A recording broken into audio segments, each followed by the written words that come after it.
민주기 특검팀이 오늘 김건희 씨를 구속 상태로 재판에 넘기면서 전직 대통령 부부가 사상 처음으로 나란히 재판을 받게 됐습니다. 이런 가운데 구속영장이 기각된 한덕수 전 국무총리도 불구속 상태로 기소했습니다. 기소 배경은 무엇인지 이고은 변호사와 함께 짚어봅니다. 어서 오세요. 안녕하세요. 예. 자, 김건희 씨에 대한 조사를 특검팀이 어제까지 마무리했고요. 오늘 오전 구속 기소했습니다. 전직 대통령 부인이 구속 상태로 재판에 넘겨지는 건 사상 처음인 일이죠. 네, 그렇습니다. 헌정사상 정말 최초의 일들이 계속해서 벌어지고 있는 최근인데요. 이 김건희 여사에 대해서 특검팀에서 구속 기소함으로써 헌정사상 처음으로 영부인이 구속 기소가 되는 현장을 우리가 목도하게 되었습니다. 예. 받고 있는 혐의는요, 이 구속영장에 적시되었던 세 가지 혐의 그대로 지금 기소가 된 것으로 보여지고 이외에 김건희 씨가 받고 있었던 여타의 혐의에 대해서는 앞으로 특검은 구속 기소된 상황에서 여타 다른 혐의점에 대해서도 함께 수사를 벌이겠다라는 입장입니다. 예, 말씀해 주신 것처럼 앞서 구속영장에 담겼던 혐의가 그대로 담겼는데 그 세 가지 혐의 한번 짚어주시면 좋을 것 같습니다. 네, 시간 순서로 말씀을 드리면요. 첫 번째는 도이치모터스 사건이 있습니다. 이 권오수 전 도이치모터스 회장 등과 함께 2010년에서 2012년 사이에 이 도이치모터스 주가 조작 범행에 가담했다. 특히 전주로서 함께 가담했다라는 혐의를 받고 있고요. 두 번째는 2022년 대선을 앞두고 이 명태균 씨로부터 2억 원 상당의 무상 여론조사를 혜택을 제공받고 김영성 전 의원 등의 이 공천에 개입했다라는 취지의 의혹을 받고 있습니다. 세 번째는 건진법사 이 전성배 씨를 통해서 윤영호 전 이 통일교회 세계 본부장으로부터 6천만 원 상당의 그라프 목걸이랄지 각 1,000만 원 상당의 샤넬백 그리고 천수삼 농축차 등의 이러한 금품을 받은 이 알선수재 혐의까지 함께 받고 있습니다. 그렇군요. 자, 김건희 씨가 특검의 구속 기소 이후에 변호인을 통해서 직접 입장을 밝혔습니다. 자, 김 씨는 묵묵히 재판에 임하겠다 이렇게 밝히면서 국민께 심려를 끼친 이 상황이 참으로 송구하고 자신도 매일 좀 괴롭다 이렇게 밝히기도 했고요. 어떤 경우에도 변명하지 않겠다 이런 입장을 냈거든요. 어떻게 보세요? 네, 그렇습니다. 사실 김건희 씨가 그간 보였던 이 특검의 수사 태도가 조사에는 응하되 혐의를 부인하는 기본 입장을 전제로 계속해서 진술 거부권을 행사하는 그런 행동을 보였습니다. 네. 그런데 오늘 구속 기소가 되면서 자신의 변호인을 통해 입장을 밝혔는데 변명하지 않겠다. 또 묵묵히 내 길을 가겠다라고 이야기를 했고요. 가장 어두운 밤에 달빛이 아주 환하게 빛나듯이 그렇게 자신은 자신의 길을 묵묵히 가겠다라는 입장 이야기했고요. 또 특검이 끝날 때까지 잘 부탁드린다라는 취지의 인사까지 함께 했습니다. 자신 그리고 윤 전 대통령을 지지하는 지지자들에게 끝까지 나를 믿고 함께해달라라는 취지의 메시지로 읽히고요. 변명하지 않겠다라는 말을 했다는 것은 재판 과정 중에는 치열하게 다투겠다라는 의미로 읽힙니다.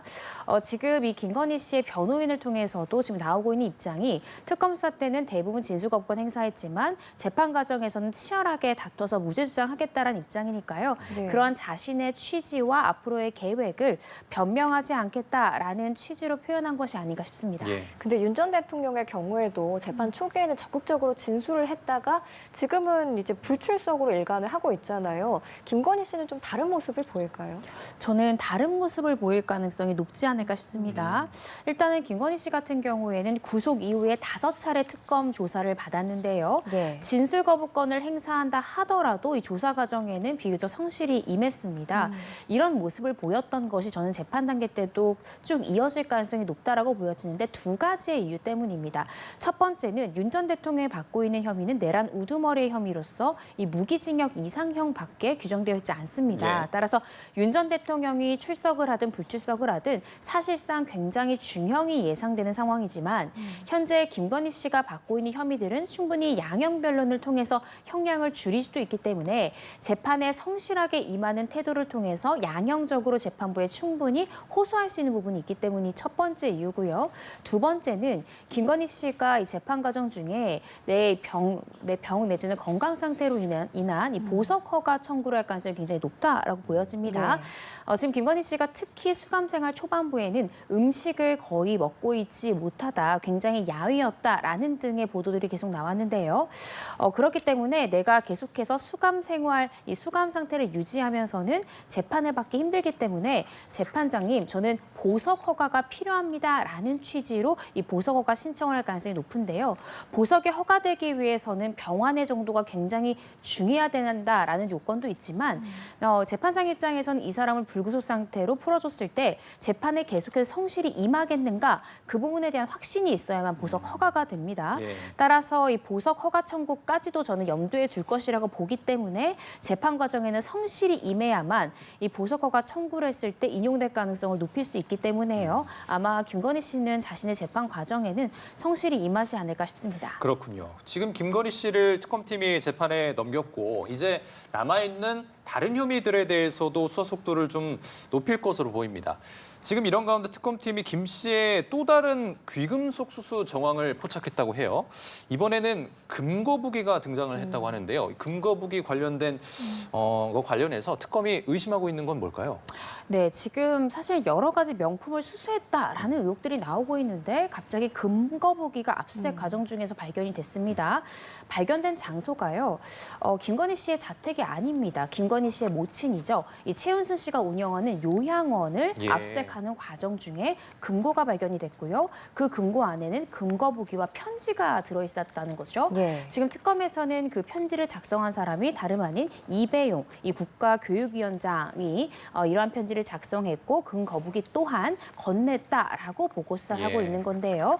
당시에 이 지금 이배용 위원장이 임명이 될 당시에 사실은 이념 논란 등 굉장히 반대하는 목소리도 거셌는데 윤석열 전 대통령이 이배용 위원장의 임명을 강행했단 말이죠. 그래서 이 부분에 대해서 특검은 이 금거북이라는 금품을 수수를 했고 혹시나 매관매직 그러니까 이 위원장 자리를 이렇게 금품을 받고 임명시켜준 것은 아닌지 의심을 하고 있는 그런 상황입니다.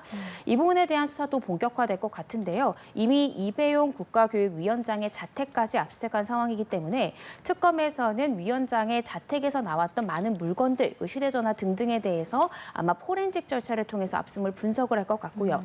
분석이 끝나면 김건희 씨와 또 이배용 씨 등을 아마 소환해서 이 부분에 대한 다양한 부분들에 대해서 수사를 벌이지 않을까 싶습니다. 네, 1심에서 피해자의 최장 구속 기간이 6개월입니다. 다만 김건희 씨의 관련 의혹이 아직 많이 남아있는 만큼 구속 만료 전에 다른 혐의들로 추가 기소를 해서 구속영장을 더 발부받을 가능성은 어떻게 보세요? 네, 굉장히 높을 것 같습니다. 사실 이번에 이 구속 기소할 때도 과연 윤 전 대통령과 함께 공범으로 적시해서 동시에 기소할 것인가를 두고 여러 가지 분석들이 나왔는데요. 그런데 특검에서는 윤 전 대통령과 함께 공범으로 적시해서 이 뇌물수수 등의 혐의까지는 적용하지 않았고요. 구속영장에 적시된 혐의들로만 구속 기소를 했습니다. 이 이유는 이후에도 이 재판 과정이 6개월을 초과할 가능성이 굉장히 높기 때문에 앞으로 계속 추가 기소를 하면서 추가 구속영장을 발부받아야만 재판이 장기화되는 그런 상황 속에서도 김건희 씨가 중간에 석방되지 않고 계속 구속 상태에서 재판을 이어갈 수 있다. 이러한 계산 하에 특검이 저는 오늘 이 구속영장 기재 사실로만 구속 기소했다라고 보여지는데요. 현재까지 나온 혐의들만 보더라도 이 서희건설 이봉관 회장의 자수서 관련한 반클립 화폐 목걸이 이러한 청탁 의혹도 있고요. 또 서울 양평고속도로 의혹도 있고 사실 받고 있는 혐의, 추가 기소될 혐의가 굉장히 많아서 앞으로 계속해서 추가 기소해 나가면서 이 영장을 추가적으로 발부받는 형태를 취할 가능성이 매우 높을 것 같습니다. 그렇군요. 알겠습니다. 한편 이제 특검팀이 통일교 측으로부터 불법 정치자금을 수수했다라는 의혹을 받고 있는 권성동 의원에 대해서 구속영장을 청구했습니다. 소환 조사한 지 하루 만에 이제 신병 확보에 나선 건데 추가 조사가 없이 곧바로 영장 청구를 했단 말이죠. 본인이 혐의를 좀 부인하고 있어서 그렇게 된 건지 어떤 배경에서 이렇게 영장을 청구했을까요? 사실 13시간가량의 권성동 의원에 대한 1차 조사 후에 거의 곧바로 지금 이 구속영장을 청구한 수순인데요. 거의 시간 간격으로 보면 한쪽에서는 조사를 하고 한쪽에서는 영장 청구서를 작성하고 있었던 것이 아닌가 싶을 정도로 거의 동시다발적으로 일어났다라고 해석할 수 있습니다. 그만큼 권성동 의원의 진술이 없다 하더라도 이 특검에서는 혐의 입증에 자신감을 가지고 있는 상황이다라고 읽혀지고요.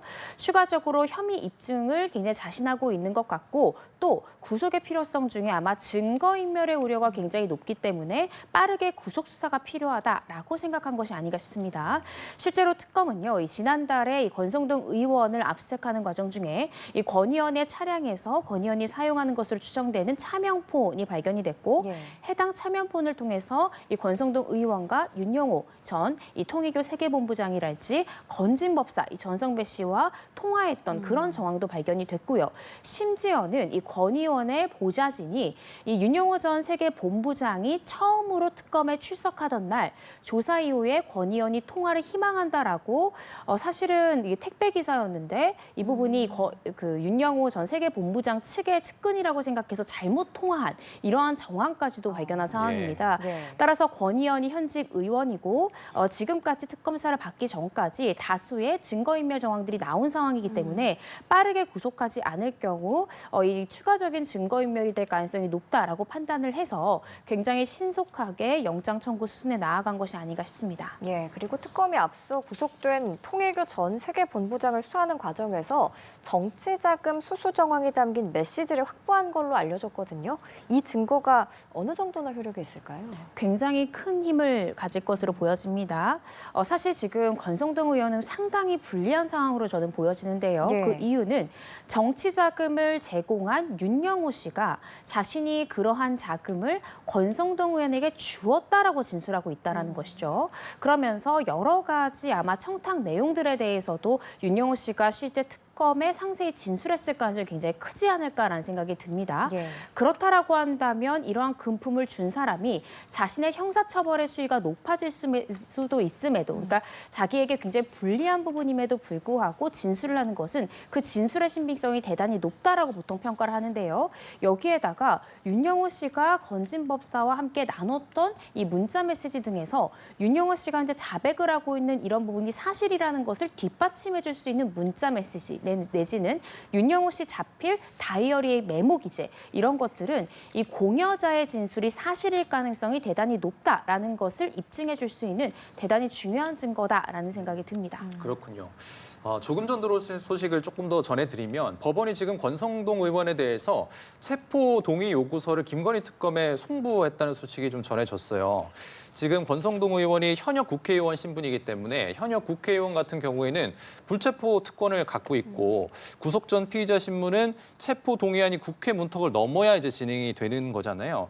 그런데 또 권 의원이 불체포 특권을 가지고 있는 걸 포기하겠다고 밝혔어요. 그러니까 정치적인 수사이지만 나는 당당하기 때문에 불체포 특권을 포기하겠다 이렇게 밝힌 건데 그러면 이제 국회 표결도 진행이 안 되는 건가요? 저는 진행을 원칙적으로 할 가능성이 대단히 높을 것 같습니다. 그 이유는 지금 권 의원은 어제 자신의 SNS에 이것은 정치 탄압 수사다라고 이야기를 하면서 내가 이미 이제 서명을 했던 불체포 특권 난 포기하겠다라는 취지로 이야기를 했습니다. 그렇지만 향후에 또 재판 과정에서 어떤 위법 절차라는 시비가 걸릴 수도 있기 때문에 아마 특검에서는 원칙적으로 이 국회 문턱을 넘도록 아마 체포동의안을 송부할 가능성이 굉장히 높다라고 보여지고요. 사실 과반수 국회의원 이 과반수 출석한 이 국회의원들의 과반수 찬성이면 이 체포동의안이 충분히 가결될 수 있기 때문에 예. 현재 여당의 국회의원 수만 보더라도 과반수가 넘지 않습니까? 따라서 이 체포동의안은 무난하게 통과될 가능성이 높다라는 생각이 듭니다. 예. 따라서 시간의 문제일 뿐 결국 권성동 의원은 영장 실질 심사를 받게 될 것 같고요. 또 본인도 영장 실질 심사에서 또 치열하게 다투고 나는 출석하겠다라는 입장이니까요. 아마 재판정에서 치열하게 법리 공방을 벌일 가능성이 굉장히 높지 않을까 싶습니다. 예, 알겠습니다. 한편 내란 특검팀은 한덕수 전 국무총리를 불구속 상태로 재판에 넘겼습니다. 영장을 재청구하지 않고 바로 불구속 상태로 재판에 넘긴 배경은 뭐라고 보세요?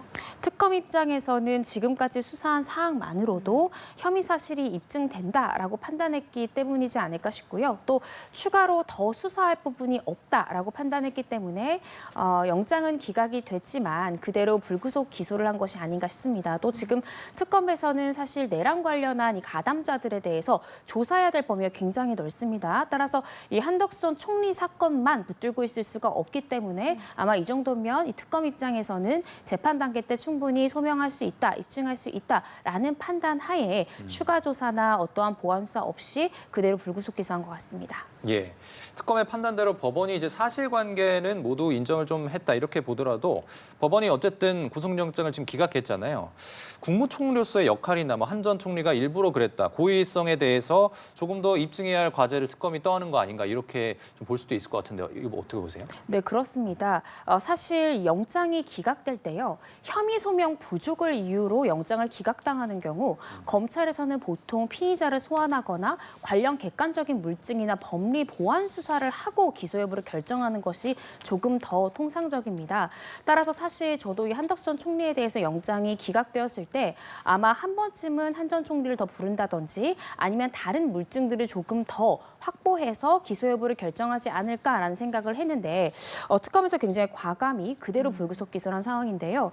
저는 이 한덕선 총리에 대한 영장 실질 심사가 있었을 때 기각될 가능성이 굉장히 높다라고 그렇게 봤습니다. 보였어요? 아, 네, 법조인 사이에서도 과연 내란 방조 혐의가 인정되는가, 법리상 충분히 다툼의 여지가 있다라는 의견이 우세했거든요. 그래서 저도 앵커님 말씀 주신 대로 이 국무회의에 심의가 필요합니다라고 당시에 윤 전 대통령에게 건의했던 것이 같은 사실관계에 대해서 각자 판단이 충분히 다를 수 있는 쟁점이라고 생각이 들거든요. 특검에서는 이것이 절차적 흠결 없이 완벽한 비상계엄 선포가 될 수 있도록 가담한 정황이다라고 보고 있는 것이고 한덕선 총리는 그것이 아니라 나는 만류했지만 더 많은 사람들의 만류 의견을 듣고자 내가 마련한 장이다라고 이야기하고 있고요. CCTV에는 목소리가 녹음되어 있지 않습니다. 따라서 같은 장면을 어떻게 판단할 것인가는 결국 법정에서 치열하게 법리 공방이 있을 수 있는 것이고 내란 방조 이 혐의만큼은 아마 유무죄 판단에 있어서 1심 과정에서도 굉장히 공방이 치열하게 오가지 않을까 싶습니다. 네, 알겠습니다. 특검 수사 상황과 관련해서 이고은 변호사와 얘기 나눠봤습니다. 말씀 잘 들었습니다.